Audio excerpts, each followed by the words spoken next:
అమ్మవారి అష్టాదశ శక్తిపీఠాల్లో ఒకటిగా విరాజిల్లుతున్న అలంపూర్ జోగులాంబ దేవాలయమిది. దక్షిణ కాశీగా, శ్రీశైలానికి పశ్చిమ ద్వారంగా జోగులాంబ ఆలయం ప్రసిద్ధి చెందింది.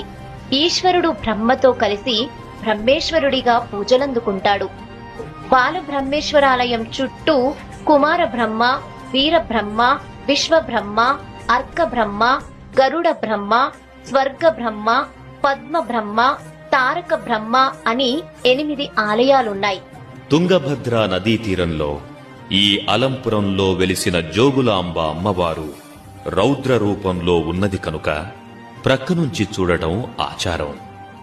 అలంపురం క్షేత్రాన్ని పరశురామ క్షేత్రం అని కూడా అంటారు.